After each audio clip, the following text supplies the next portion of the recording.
Hello and welcome back for Game 2, where Echo Fox looks to take down G2 Esports. We're going to get things started by looking at the starting rosters for both these teams. Selecting the blue side is G2 Esports, the second seed from Europe. Wunder in the top lane, Jankos in jungle, Perkz in mid, Hjarnan and Wadid in bot and support with Coach Grabs. Facing them today is that North American team that's going to lose today.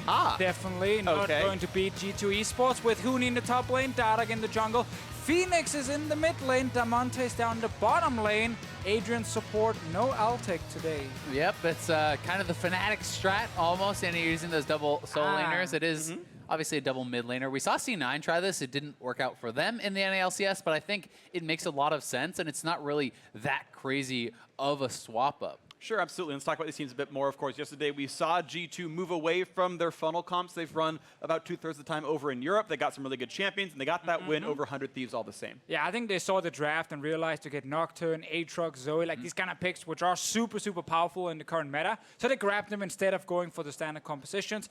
And I think, like, Perkz on that Zoe, overall had a lot of good things, but also had some pretty bad things. Yeah, he definitely died a lot. It was a messy game from G2. Yeah, it definitely was. And you know, if they're going to play standard, we want to see them kind of be a bit more clean in closing out the game, because that one went on for a very long time with them at an advantage. And now, of course, they're against a different team in Echo Fox, who have brought a new, unique lineup this time around. This is the first time we've seen this organization of players together on stage, so it's going to be a fun one to watch for.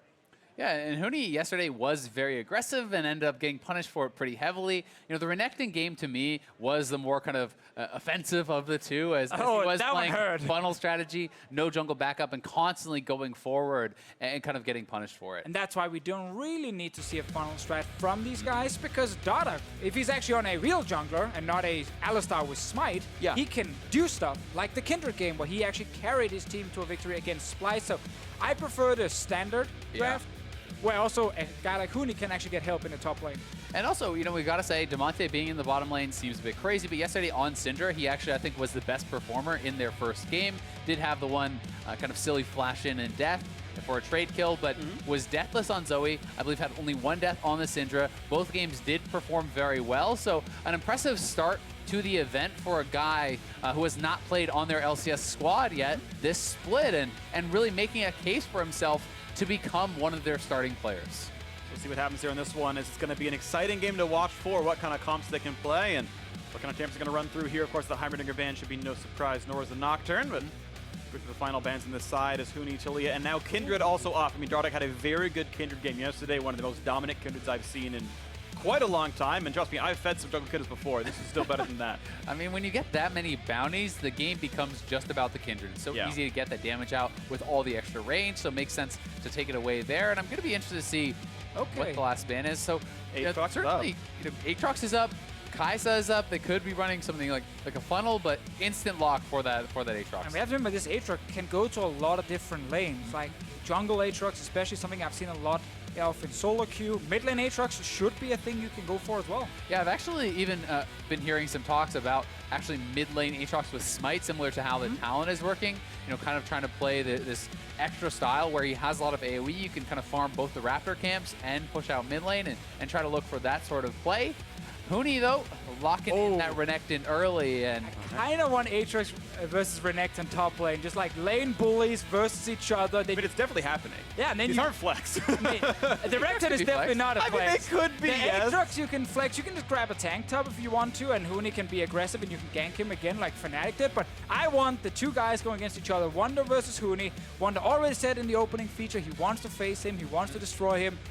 Get him a jungler that can actually gank, and then get some action top side. 1v1. No junglers. No junglers allowed. Funnel, no junglers allowed. No rush 20. I'm okay with that one as well. No rush 20. Goodbye, Renekton, then. You don't get to play the first 20 minutes of the game. That's going to be unlucky. But, all right, Jankos, the best Braum in Western League of Legends. And he actually went for it. With the Kai'Sa alongside. Get you a player who can do both. G2 going tried and true. It's never a fair fight here, Martin, because now Echo Fox is going to be locking in a jungler. And they're going to kill Wunder top lane.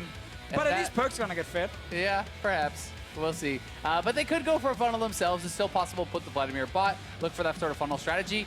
Rumble mid is actually something that Echo Fox Academy ran, and a lot of teams have been using this as a counter to funnel. It does give you a lot of very heavy push, and also the ability to kind of, with an aggressive jungler, follow the funnel into their own jungle, look for these kind of jungle corridor fights with the early ultimates, and really trying to pick on those marksmen early. Yeah, the only thing you got to be aware of as the Rumble in the early game is you don't have to necessarily try and over-push the lane when they're already there clearing it. Just wait for them to go into that jungle and then push it out really quick, and then they can't really get a whole lot in return. So far it's looking like the Vladimir bot, Rumble mid, and Renekton top lane.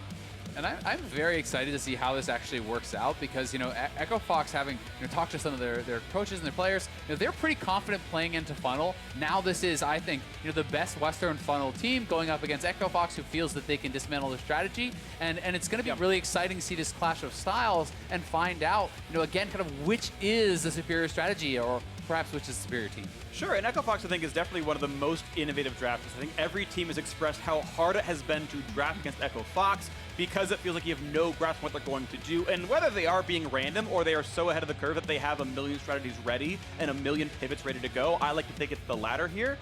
They're just ready to go on a whole bunch of different things. I'm very excited for what will come through onto this, as it's now the end of this part of the draft phase. Sejuani, Alice off the table on the one side, and two big supports that Wadid might play with Tom Kench and Morgana off the table. I really would like to see Pyke or an engaged support, something that can start a fight because, Rakan is actually fine as well, but against funnel drafts, typically you want quick engage, so you can actually jump onto the AD carry before the team can react and peel for them, and within 1 or 2 seconds you can decide the entire fight, because if Perkz dies, well then G2 barely can bring anything to the table. So I really think Rakan is a good choice. We saw Sword Art really abuse this earlier today, or yesterday, I guess it is technically, over in the other Rift rivals, and it's a good choice, but Pyke could have been another one. And we're going to have to see how can Adrian actually perform on this, right? Because this is, I think, while it can be a very, very effective champion, Adrian generally is not the main engage for the team, I think it's fair to say. So we'll see how well he's going to be able to perform. Shen, Karma as the bot lane here. And this really does, as you said, kind of feel all in on Perkz, especially with this sort of a draft. If you draft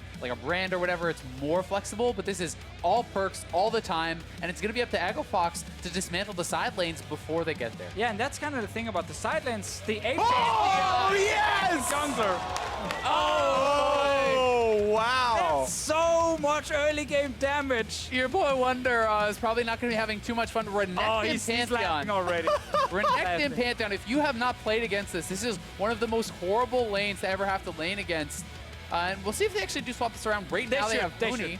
Huni is a more experienced Rumble player. They could be putting Huni mid on the Rumble, putting Fenix top on the Renekton, still playing the same style, but we may not get the Huni versus Wunder lane. And Dardoch it's not going to be Huni versus Wunder anyway. It's Huni Dardoch. I have a possible opportunity though. What if it is going to be Renekton mid? Like Pantheon Renekton just fights the Kai'Sa anytime she tries to take mid. Like, can you kill her through a Braum is the question. I don't know. It's a lot of game. Early game, probably yes. Like the first few levels, you should be able. And that's the question I ask. I'm not saying that is the definite sort of choice here, but that is something I want to kind of bring up as an option. We had seen, for example, Brandini picked Rumble into Aatrox, and yes, lost the matchup. He was against an actual jungler, but we've seen that matchup be opted into before, and I want to pose that as an opportunity here. Yeah, certainly a possibility, and a cool little fun fact I just got is actually, when Fenix was in Korea, he was playing actually under the name Miso and was a Renekton one-trick, so certainly is going to be comfortable on the pick. And Pantheon with his W being able to actually proc his passive that absorbs turret shots. Renekton with the ultimate, also an incredibly strong diver. A lot of potential to really put Wunder behind. But that being said, Pantheon is one of the worst farming junglers in the game. If you are not effective with your early ganks, you become so useless so fast. So this really is all early game versus all late game. And it's can Echo Fox be effective with those first few ganks? On to Summoner's Rift we go. At 15 seconds, the base gates drop. And let's see where everyone goes. Oh, I'm scared, man. When I see that Pantheon coming in. It's never a dull game here with Echo Fox. You're in for a treat here, man. I know. I mean, yesterday I got surprised a lot, when we saw some of the different plays they pulled off. But Today might be different on their side. I think just generally when you have a couple of weeks now, you've seen this funnel strat from G2. It's not a surprise when they pick it, and teams have had plenty of time to figure out different answers and test them. I think the only lane where G2 are feeling pretty safe is bot lane. Yeah. You're really not that scared of the early game from the Vladimir. But top lane, Wunder, most likely will hate his life. Yep, it's probably going to be a no-fun zone up there for him. He's going to have to be extremely careful of his positioning because you can get ganked so repeatedly. One of the things, though, that did surprise me a little bit was, you know, maybe you don't want to give over the Zoe, but I feel that G2, their most effective funnel is the one with Kai'Sa because Perkz and Jankos do a really good job of not just being passive farmers. Yep. They get out on the map, they roam to side lanes, the CC, the knockup applies a plasma here from Aatrox, so you can actually jump in, you can match roams, you can counter gank these little plays that Dardoch is going to be going for, and that is something that G2, I think, does better than any other team with funnel. And we have to see that. Like, in this game here, if Dardoch is ganking top lane, Perkz, if he's level 6, can try and go up there and set up a counter gank. If it works, G2 suddenly gets a massive advantage. But if it doesn't, well then you might get, you know, a team from North America getting like 3-4 early kills. Yeah, definitely the case. And I mean, we can also see Jankos splitting up and looking to actually kind of roam on his own to look for a counter gank. Dardoch threatening an early invade, but he was spotted on the ward, so this should be no surprise here. He wanted to fight mid lane. I'm going to look for this one here. Of course, level 1 on both these sides until that minion drops, but with XP shared, he might not get 2 either way. Perkz is 2, Jankos is now 2 as well, and that fight's not going to be had. And so right now, the jungler somewhat wasting time as he kind of makes sure he's safe as they shove this wave in. The one positive here for G2 is they know where Dardoch is on the map. He's not level 2 ganking top. Wunder is actually pushing really aggressively here early on, so it's important they can track where the Pantheon is going. And being able to full reset this wave is not normally a luxury you have as the funnel comp. So I think this is so nice. You can actually bounce the wave. That means it's going to slow push back to you. And in that position, even if Dardoch is missing, you can just wait at your turret and you'll eventually collect the farm. I actually really dislike Dardoch going towards the bottom side Rift Scuttler to try to take down, because his bot lane is not having any control. And again, it buys more time for Wunder. But now, G2 should be communicating, okay, he's left the bottom side. There's nothing for him down there. Be careful top lane. Right now, Dardoch wasting his time. He's only gotten 1 camp and a CS in mid lane so far. Not a lot to show for himself. Finally gets the top side scuttle and not going to find himself a fight just yet. So this has not been a paying off Pantheon pick. He's trying to help the shove. Well, he's not really keeping Kai'Sa locked in much either. But this is obviously the strategy that they're actually kind of sitting with. And you can see Perkz, you know, is not that far ahead in farm of Huni right now, right? So they're kind of using this less as the surprise gank and more as just, hey, we can 2v2, which is very interesting. I do have concerns for the Equifox side is like, well, okay, great, that's working now. How long is it going to work for? You know, like, is this going to work into the mid game? Is this going to work into the late game? I still feel that Dardoch is going to have to kind of find his moment to be effective, because right now, Fenix is getting slammed in the top lane, and you're kind of throwing away that jungler advantage. Maybe you're holding mid even, but if top is losing heavily, well, where is the edge you were supposed to get? We'll see. Right now, it's going to be a couple of camps going away as Dardoch does get up to level 4, but it's going to be a quick recall out from the Aatrox as Wunder is going to be safe. So at least a couple of camps got taken out, and probably is going to be a bit too unsafe for G2 to try to invade the jungle. You can see the only camp Dardoch has taken on his side of the map has been his blue buff. Otherwise, he's been trying to counter jungle, deny some of the farm that might be coming through. That is going to be, I think, an important point. Yeah, that was really good from Dardoch getting these camps. There's still Raptor camp on the bottom side they can go grab for G2 Esports. Meanwhile, bottom lane is just going to be fairly even. Like, no one should really be dying in this lane, pure 2v2. We're kind of just waiting for the Pantheon and where he wants to go next. Is it ganking top? Or is it just go back mid, keep pushing it out with Huni, get level 6 on Rumble, and then just look to fight? And I mean, if you're waiting till Wunder is actually 6 and Wunder is at a good point, I don't even know how easy it really is to kill him, right? Like, this is actually going more and more in his favor. Aatrox really is a very heavy lane bully, and it made so much sense to me to see, you know, the Renekton locked in combination with the Pantheon, because, well, it's such an easy setup with your stun into the Pantheon, point and click stun. You lock him down, you bully him early levels, you dive him. But that has not been the case, and Wunder is going to be 6 likely before Dardoch even shows up, if he shows up. So top lane, obviously a bit of a problem for them, but at least mid lane, like you can see Huni always pushing in. He's almost even in farm against the funnel Kai'Sa. There was no camps on top side. Perkz just really wants to go in there and kill more jungle camps, but he's not getting them. So there is something working with the way they're playing with the Pantheon for now. It's just not the early kills. Yeah, it definitely is not. And what I always like to do is kind of add the mid and jungle farm on the non-funnel team and compare that against, you know, the farm of that Kai'Sa. You know, looking at it through that lens, Equifox certainly is doing well. They're trying to push this out so Huni can actually get a base off. I think he does want to reset, but they're getting some damage down. A decent shot through, of course, Flame Spitter hits through the shield right there as they trade blows back and forth. Exhaust burned on the one side. Jankos is now missing that cooldown. This only gets worse once Huni hits level 6, and I think that's the big thing they're kind of waiting for. If he can go back, get some early items plus a level 6, then the next all-in, Jankos is not going to be able to block a lot of that damage. And then he's burned down slowly but surely. Huni's going to try to shove this one in. Perkz is, of course, with Smite. No TP means no reach back to this wave. He's going to miss a lot of it. And Dardoch looking for the dive. It is a exhaustless Braum, level 5. Here comes the attempt at a stun. A lot of burst comes down. Here's the equalizer. They stun him on top, but he's got nowhere to go. First blood, and Dardoch flashed away from aggro. Huni the same. First blood for Fox and a great dive. Very well executed. They started off with the aggro from Dardoch. He uses his spear, not his W to start. Pulls aggro. First passive shot blocked by the turret. Then the W for the reset. Second turret shot blocked. Does have to be careful here. Don't know if he's going to win this fight against Perkz. Well, Blue Spidey can outrange him. Of course, the ult's available. Here comes Aatrox, though. Dardoch does not have flash. He's going to find a stun. He'll block some shots, but he's got no reinforcements coming. There's the chains. Almost gets one. Actually, Perkz is quite low, but Huni, of course, cannot follow up. And Perkz actually held on to the ultimate, so, was going to be okay unless he did kind of get crit down. But a little bit sloppy there from Dardoch. Still a nice initial play from EchoFox here. So again, pulling aggro with the spear. Passive blocks the first turret shot, then uses the W to reset. Second turret shot blocked. Nicely done there from Dardoch.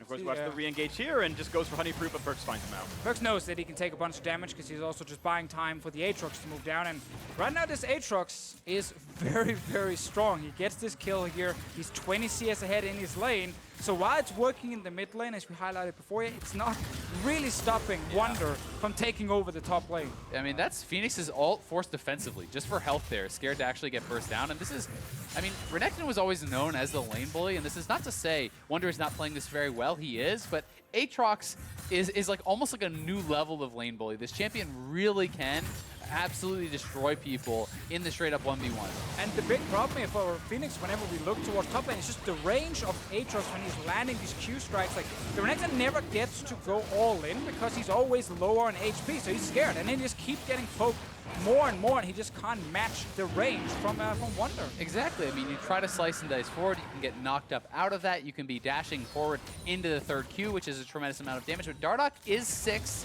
has the Pantheon ult, will track where he's going to look to go with that. It's been a long time since I've seen a competitive Pantheon ultimate. Losing some camps now. Of course, Equalizer's available, so the 1-2 punch of landing ults from across the map is going to be somewhat available here, and see if they can reach the back line. Again, most of this is not blockable by Braum, so much of this damage will go through, and that should be kind of nice. Here comes the ulti, going to be a nice knock up there. Equalizer comes down, looking for the re-engage now. Who's going to win this fight? Is now the stopwatch popped as well, and they're trying to burn through Jankos. Pretty good damage there, and Huni going in for a little bit more, but just going to trade blows back and forth. Ignite puts Hjarnan low. They're going to go bot here with the Pantheon ultimate potentially. Here it comes. They get zoned off. Wadid jumps away, and that is them off the wave. We'll see how much damage they get, but maybe not all that much. We'll get some at least. Timed it with the cannon wave coming there. Meanwhile, top lane. Yeah, Phoenix just forced to burn, slice, and dice get away, and trades blows. I mean, the physical damage vamp here from Wunder means he's just going to heal up over and over and over. This lane is just getting worse for Fenix, and I think we're going to see Wunder go for the Death Dance rush, which I think is so incredibly powerful in that 1v1. It means unless Fenix can all-in you 100-0, he can never kill you. And Fenix is so far behind that he's never going to really get to that point. Wadid's going to find the taunt. They've got the damage as well with this one. Dardoch's going to have to burn his fight to stay alive. Does not matter. The red is going to be taken up pretty cleanly by Hjarnan, and then the kill goes over to Wadid. Very important that G2 are finding Dardoch twice now after actually losing an initial trade either in the mid lane or in the bottom lane to get something back, because right now they are losing the first turret. Huni has been sitting mid and controlling it for as long as he could. It's just Dardoch dying. But I would say this game is actually massively in G2's favor right now. I mean, the top lane is going so heavily to their side. Perkz, yes, has he been held down a little bit? Yeah, but I mean, it's still going to be a Kai'Sa with a really good amount of farm, with a Shen, a Karma, a Braum, all protecting him. This super strong Aatrox as well. And I'm failing to really see how EchoFox is going to be able to kind of execute a lot of these fights as it gets later and later. I'm still going to wait for the first big skirmish we will have. I think Vladimir, there's a huge difference between him and the Karma when it comes to just overall team fight. damage. True. And obviously he's already completed his Spellbinder here, so there is a chance where you just say, if you're Xbox here, okay, ignore top lane. We don't care about Fenix right now, but Huni and Damonte, they're going to be strong in the first opening team fight, ton of AoE damage, and if that's enough to stop a Kai'Sa before she gets a Rage Blade, well then suddenly you snowball out of control. And it's so much about damage thresholds, right? Because there's going to be all this shielding as Echo Fox is going to collapse here on mid lane and potentially look for a fight. But if Echo Fox can do enough damage to break through and kill Perkz through his ultimate, through the, all the Shen ultimate and the Karma shields and everything all at once, then they will instantly win the fight. And if they don't do that, then it's going to look really bad. But I mean, top lane is a disaster right now for Echo Fox. Wunder is absolutely smashing Fenix in this 1v1, and that is what they kind of sacrificed. Okay, well, equalizer on. Hjarnan down to about 2/3 HP. turret. Chase comes in. Yeah, who can even join for this one? Shen comes across, but who's going to help out Huni as the TP's not coming across with Fenix joining in with the fray? But now it's a 3 versus 4. Let's see if Echo Fox can make it happen. Wunder forces a kite back. They're going to wait for this one as now the rest of the team coming across as well. The top, the knockup, they got to burn him down after the passive time's out, though, to not force the revive, and they get him too early. And now we're reviving Aatrox, and in comes the fight. A 1-for-1 so far. The chase down with Perkz gets a second, and this could be very, very good for G2 as they keep on the chase, pushing in the minions, looking for the turret afterwards. The important thing is G2 bought so much time, so suddenly Jankos and Perkz could move all the way from mid to the bottom lane, and who gets 2 kills? It's the Kai'Sa. That's who wanted the gold right there, and they almost got the kill on Wunder, but they killed him too early, and he was still able to revive 1 second later, and he actually disappears off the map. That was maybe unfortunate there. Still a better fight, a 1,200 gold lead, and mid lane control for G2. And now, Azelle, you should be really worried. Yeah. Because that was the fight where Echo Fox with the Vladimir, with the Braum, even being first with 5 members in the bottom lane, should have picked up a bunch of kills and then started snowballing. That completely backfired. Yeah, it definitely did. I mean, the Shen buys a lot of time. Huni goes in with the equalizer. Also, not having the equalizer for when the greater fight actually breaks out was very big, but Echo Fox faster on the roam, the TPs, the stand united, everything coming in from G2, and Wunder is able to buy so much time and so much space. He is really what delayed everything for Perkz and Jankos to arrive. Yeah, it's still 5 versus 3 at the moment. They get the kill on to Hjarnan in the end, or at least they force a stopwatch for now and then can take him down. But while that happens, well, Wunder managed to get back into the fight. Perkz joins finally, and that's one of the big things about playing Kai'Sa in the mid lane is you can actually join these fights much quicker than traditional AD carries that have to run the entire way. Whoop, that one didn't hit. That was a bit close. Damonte pulling the W. Now here comes the man Yeah. drop. Looking for this play. They're going to find a slow, and a Jankos going to go for the damage. Look at that exhaust. Not a lot coming out of Huni, and Wunder's in the mix. There's another kill in for Perkz. 3 in a row for him. G2 out, team fighting. Yeah, the wheels are starting to fall off here for Echo Fox. I see the idea behind this kind of 2v2 matching, keeping Perkz down, but then your side lanes have to hold up, and they did not really hold up at all here with Wunder taking a solo turret top, getting massively ahead of Fenix, and it's getting tougher and tougher here for Echo Fox. It's going to be down to playmaking, to finding flanks, and really getting on top of Perkz, because if you can't get to Perkz, you cannot win this game. Well, so far, it's not happened. 0 deaths, and he's only died twice got the EULCS so far. Just split 1 strange game yesterday in Rift Rivals, but otherwise been a very safe player with a lot of support around him this game as the gold lead is spreading. 2,500, and Rift killed theirs as well. And he's going to go back and spend 2,500 gold when he recalls. Even gets a faster recall for himself. He is very soon hitting his Rage Blade, and then it gets even worse. Yeah, it really does it. And it's interesting, I can see the thought process here behind what Echo Fox is doing. I think it made sense. When you look at the farm, yes, Perkz has good farm, but not for a funnel. This is a guy who has hit 300 plus CS at 20 minutes in the ULCS, so they did keep him down as far as his item timings, but what I think really did go wrong is how the top The lane... play, knock up on a Perkz, Vlad's in there! Look at the damage that puts Shen's on, though. Is it going to be enough as Hemoplague pops? Woo! And he does stay alive. That was the attempted kill, and it wasn't quite there. That was so close, though. We talked about how you need these supports that can force fights against the AD carry. Adrian did that with his team, but because of all the shields, especially the one from Wadid, then Kai'Sa stayed alive. Important also, not giving over that bounty gold to the other side. Hjarnan is alone mid lane now. You do see the potential there, though, for what a fight could look like, where EchoFox perhaps wins. They do have the flash down for Perkz, the ultimate down for Perkz, but the ultimate is such a low cooldown that it's unlikely they can capitalize. Perhaps that flash, though, is what they have to look for. Try to find an opening before Perkz has his summoner back, because if you cannot take him out soon, if you cannot really get some sort of significant advantage, it just gets worse going, I think, into these later game team fights. I mean, we know at least they will have enough AoE damage to always reach him and try and kill him if he is actually staying around a Rumble ulti, if Damonte finds him by flashing in and getting close enough. So it's going to come down to positioning.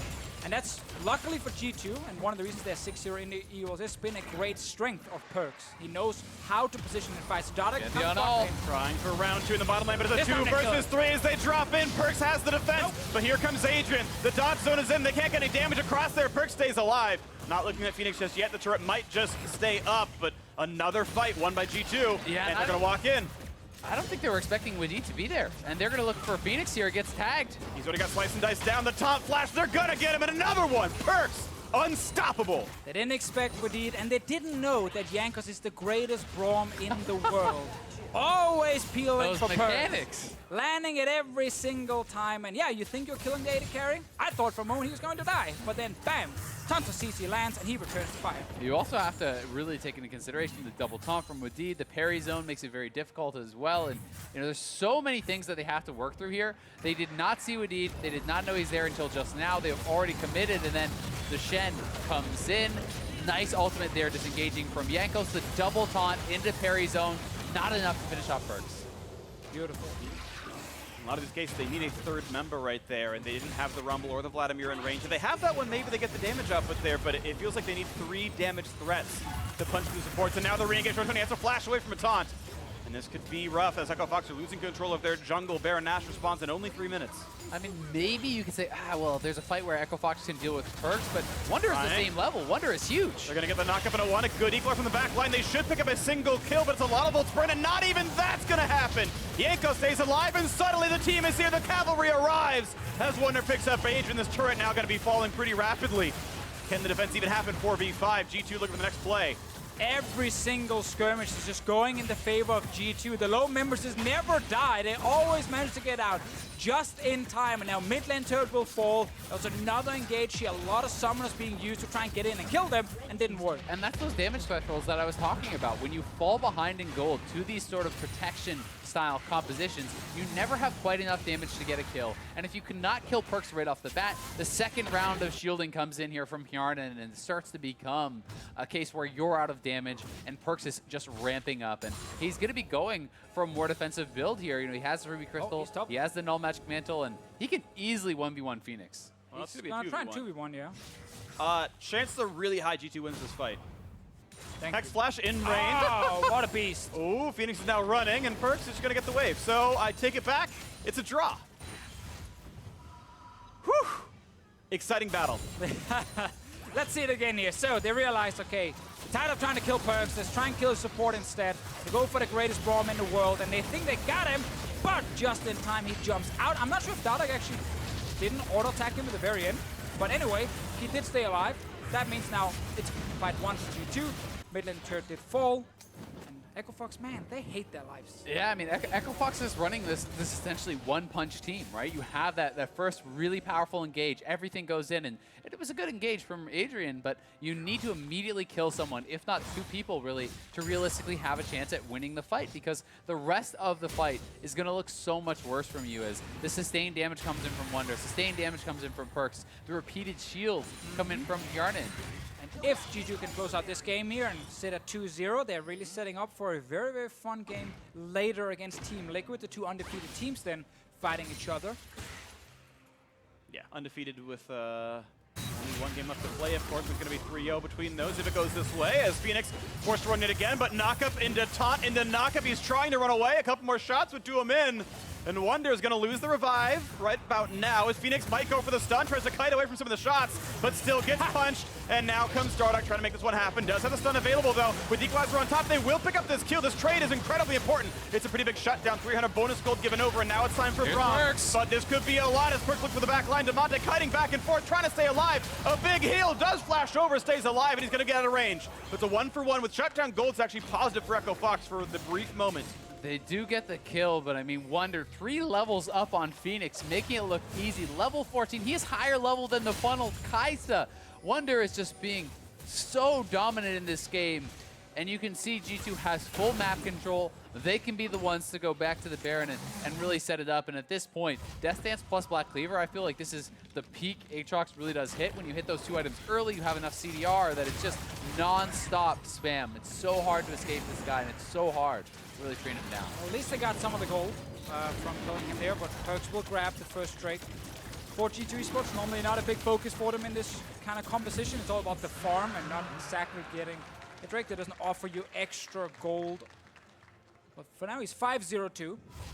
His top lane, as you highlighted before, 3-1-3 as well. So you can't just actually try and kill him, because then the Aatrox might just kill your back line. Yeah, I mean, Aatrox is just running right in. You pop the ult for the movement speed buff, and just chasing down Fenix. Nowhere really for him to go. Almost gets out, but they do trade the kill, and this is maybe Wunder just kind of styling on him a little bit. Doesn't really need to chase a kill like this. And does end up being a trade shutdown here, but G2 able to trade back a kill on him. Exactly. So in the end, 1-for-1. Let's see what happens around the mid lane. All of G2 and Echo Fox are around. Oh, Perkz is actually looking for something bottom lane. Oh, poor Fenix. Gonna find Fenix, and this poor Renekton's got to run pop steal, but here comes Shen. He's got to get over the wall. He's gonna try to, but he's on top of vision, and he tried to force out the ulti, the pulling the double of special, but with the ward there, he couldn't. He didn't have to rush that one. Could wait till he jumped, and that's a good kill picked up there. 10-3 the scoreline. 6,500 gold with G2 ahead, and make that more like 7K as bot lane 2-2 falls. It's the second game in a row where G2 just completely abused the enemy top laner. Brandini yesterday was the same deal against an Aatrox, and now this one here with the Fenix on Renekton being put top lane. Not been fun for him. But I mean, pretty massively different situations. Yes, they abused the top laner twice, but yesterday, Brandini was the one whose team was funneling, and he was getting 2v1. This is the game where it's supposed to be the opposite. It's supposed to be Dardoch and Fenix 2v1ing Wunder. You know, him under his turret getting slammed. Instead, they tried this kind of new approach at breaking funnel, 2v2ing mid against that funnel strategy. Meanwhile, their top lane got slammed. They didn't get enough of an advantage mid, and really, at that point, the game is almost over, barring a massive mistake from G2, because there was so much invested early in this mid lane 2v2, and nothing came from it. They just couldn't afford to lose the skirmish, and they did. Let's see what happens around mid lane. Play Wunder pop steal that he can revive on this one, but not going to get his way in just yet. That is an ultimate down for Adrian, the same for Wunder. Could be a positive point for Echo Fox. Maybe something you want to get rid of, but now the chase going to set the map. Dardoch, he's not going to go anywhere. Slowed, killed off. Perkz is godlike and deserving of that title. 11-3. He's just having fun right now, looking for kills left and right. Always look towards the Baron as well with G2 in these traps here. They like to try and force it early with the Kai'Sa, and then potentially just look for the fight if you do show up to try and stop them. Damonte is 1v3 mid. Trying to clear out that wave, potentially keeping his turret alive. But yeah, I mean, they have the Mountain Dragon as well. They are going to be able to shred through this Baron very, very quickly. And it's also such a safe Baron if Hjarnan is there, constantly shielding you up and keeping you high on health. This might be the fight, though. 4 versus 5 to stop the Baron, though. This is the fight that Echo Fox has to do something good in, or it's going to be over. Equalizer on the back line, decent damage. Jankos a bit low, 600 on the smite. Still gets picked up. That goes over to Perkz. Now this battle with a couple of low health bars. Jankos will drop, but Perkz is going to be taken down in the battle as the stopwatch is popped out. Now Wadid doesn't have a lot of places to go. Is going to get killed off. Baron picked up, but +2 kills for Echo Fox. Nicely done from Echo Fox. That was a fight they had to win to have any chance in this game. They do get 3 kills, but it is 3-0. The Baron still goes to G2, so we'll see. Can Echo Fox pick up some more gold on the map while these members are down? Knock down some turrets and try to close the gap. It was Fenix who got the kill onto Perkz here. The Renekton that is so far behind in this game definitely need to get something. And a 7-kill shutdown is like 800 gold. It's a lot. So that is a ton of gold on this new patch. Here it is one more time. A good equalizer to set things up. And I think here G2 is calling, finish the Baron. We are going to lose the fight, but at least get the objective, because when Perkz is stuck in a Baron pit, he's going to get CC'd. He's going to die very quickly. Luckily for them, a bunch of members did manage to run away, so they saved the buff. But in the end, Echo Fox needed something. I don't know if they wanted the gold to go to Fenix. Like, you can argue he's so far behind. Is it really worth it? He gets a bunch of extra gold, or would you want it on Damonte instead? Yeah, I mean, probably Damonte is your best hope, or maybe a Huni, but at this point, it's like, you know, you'll take whatever you can get, right? You're not worrying about where the kill is going to go. You're just worrying about how you somehow stay alive in this game. I mean, you're looking at top lane. Fenix is down 122 CS. Wunder is up. The bounty, though. Wunder is up 3 levels. He has the Baron buff. Who is supposed to match Wunder in a side lane? Like, I think Wunder could legitimately 1v2 any 2 members on the map right now. And that is such a difficult position to be in, because you can show up and try to defend, but he can just straight up dive Huni if Huni is not careful.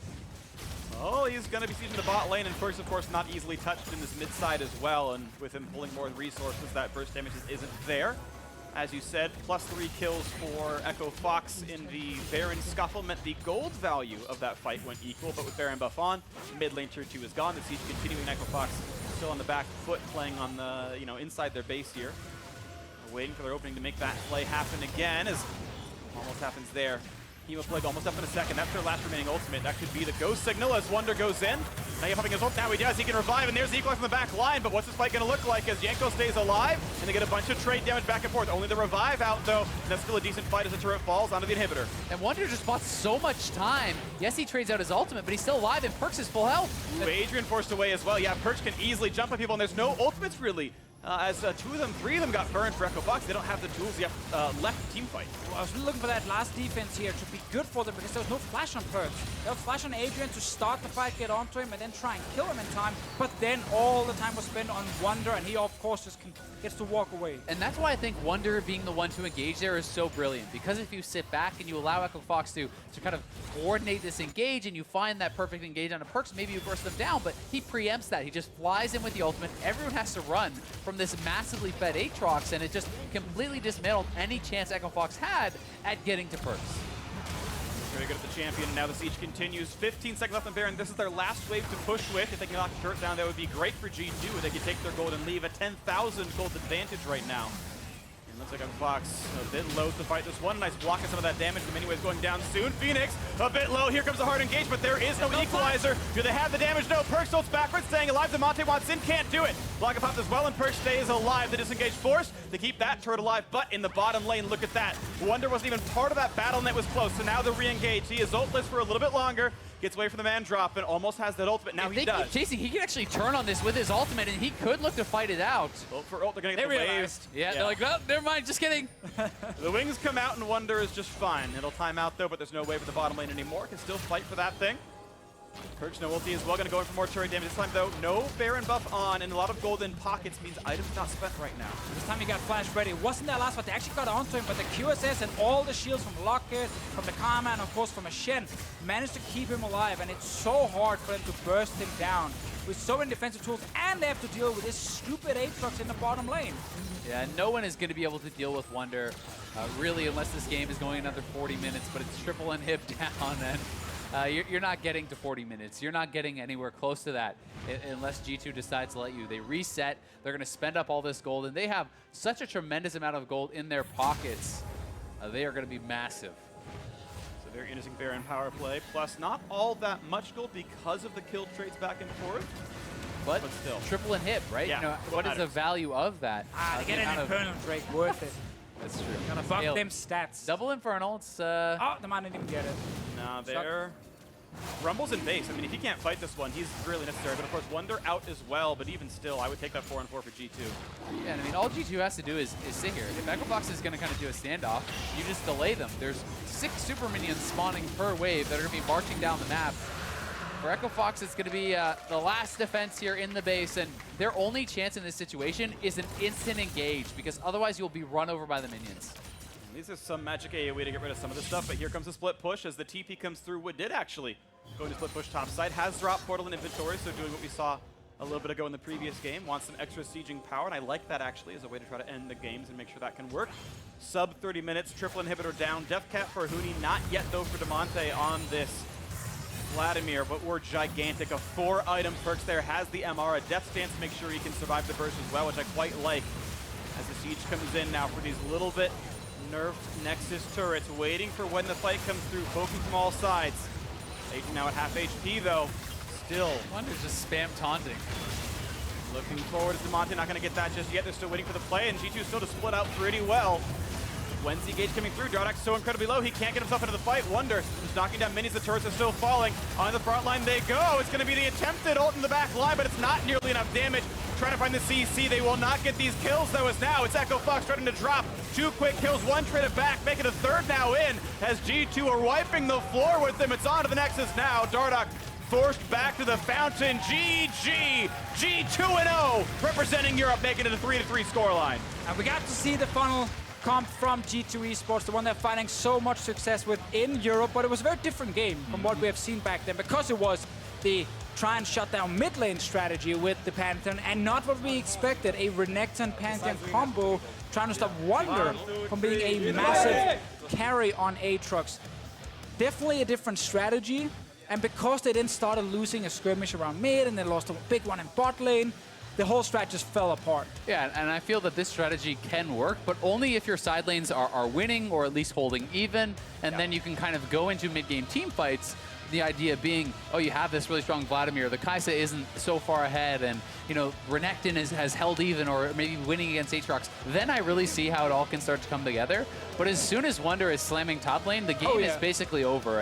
And this, you know, you can chalk it up to perhaps Echo Fox underestimating the champion. You can chalk it up to inexperience against that champion, because this is the first competitive patch where we have the new Aatrox, and whatever it is, player skill, champion skill, whatever, Wunder slammed Fenix, and that was what the game was about. And I think it's important to highlight, it was Fenix up in that top lane. It was not Huni on the Renekton. It wasn't them saying, listen, he can hold the Aatrox in the 1v1 while we take care of mid. Because then if he just goes even, if it's possible for him, and it's Huni playing it, in the mid lane you can do the strategy with the Pantheon, which got them an early kill in the mid as well. So there were ways it could have worked.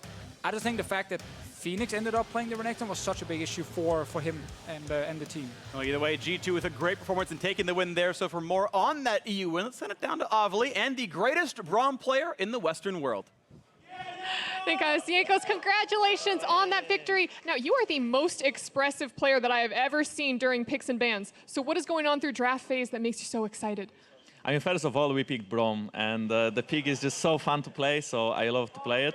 But also, for some reason, I really don't know what are our drafts. Maybe it's because I play solo queue during like pick and ban, at least today. So I just didn't know exactly what we go for, but if we pick Braum, then I really don't need to know what we go for, because I'll just play Braum anyway, so it's fine. What did you think about Echo Fox's draft today? I mean, it looked a little bit like NA solo queue when it comes to them just playing everything everywhere, for example, Rumble mid and Pantheon jungle. I mean, it had some thought process, because you can punish us early game. They even dived me like level 4. So I think the draft overall was good, but I think if they don't get enough lead, they can win the game after 15 minutes. And after 1 kill only or 1 tower is just not enough against Super Kai'Sa.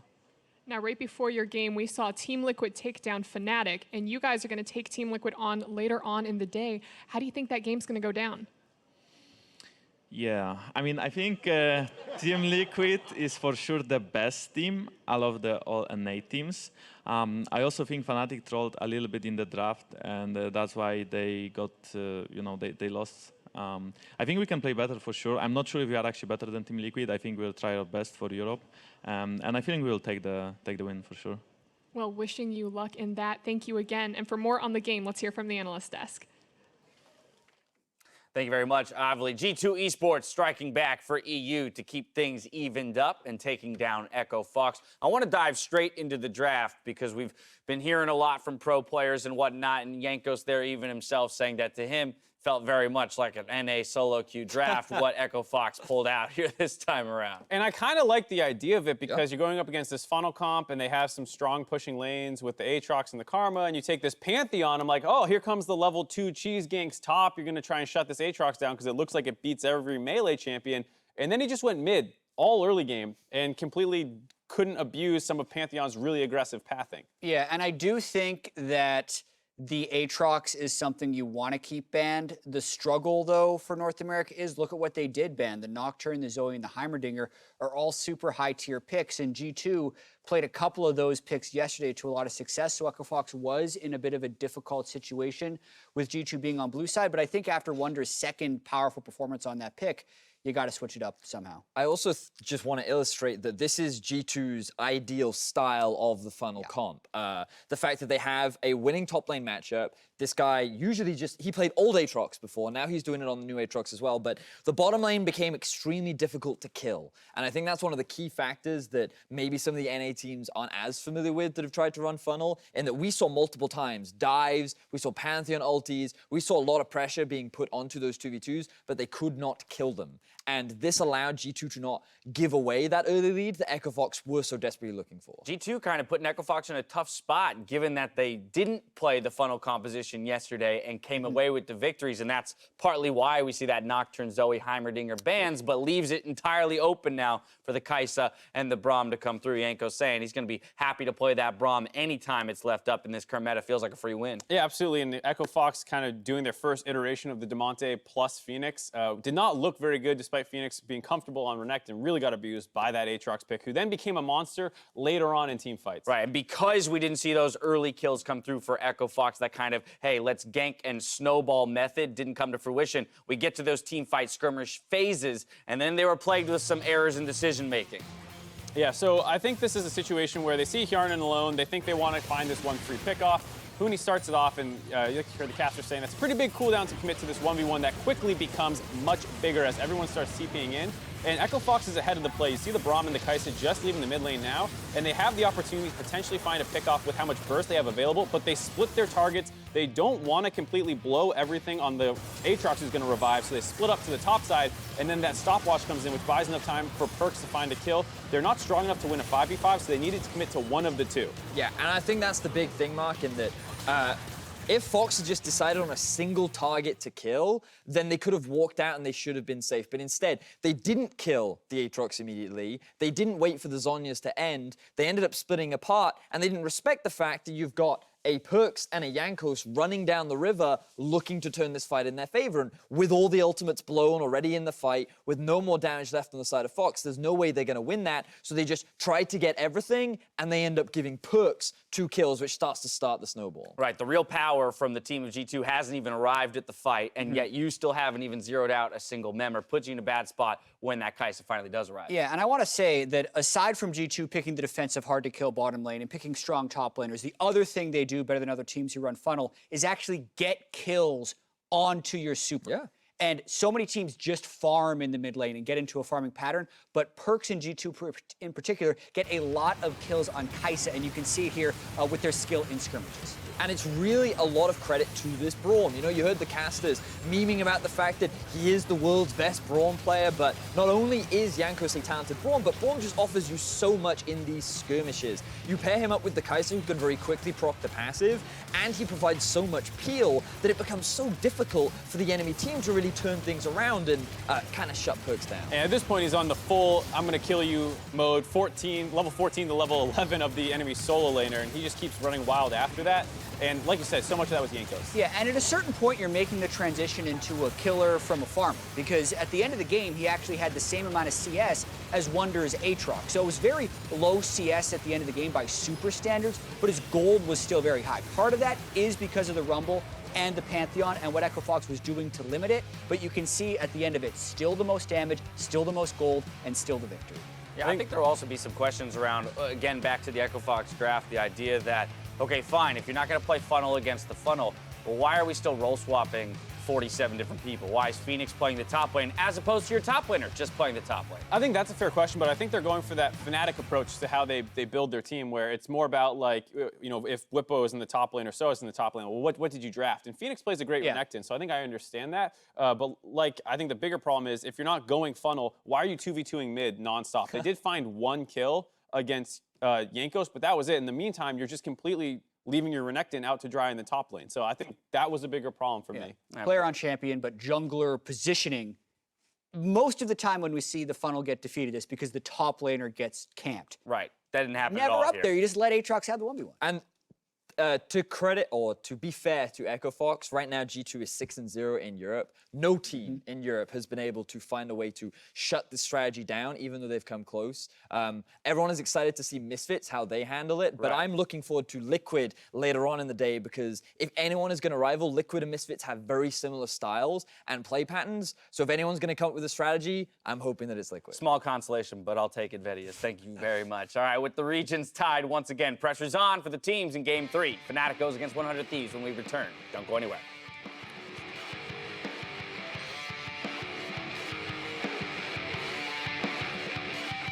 Oh my god, Wadid, your audio was... They are getting spanked. Spank me, Roma. Yeah, spank me. A lot of burst comes down. Here's the equalizer. They set him on top, but he's got nowhere to go. First blood, and Dardoch flashed away from aggro. Now we're reviving Aatrox, and in comes the fight. A 1-for-1 so far. The chase down with Perkz gets a second. Gonna get the knock-up in a 1. A good equalizer from the back line. They should pick up a single kill, but it's a lot of volts burn, and not even that's gonna happen. Jankos stays alive, and suddenly the team is here. The cavalry arrives. You got him. I'll just push. Nice. We can still fight. Kai'Sa no QSS. Knock him out. Nice. Nice, guys. I'm coming soon. I'm coming soon. I'm looking Shen, for... go Go mid after. Nice. Echo Fox starting to drop. 2 quick kills, 1 traded back, making a third now in, as G2 are wiping the floor with the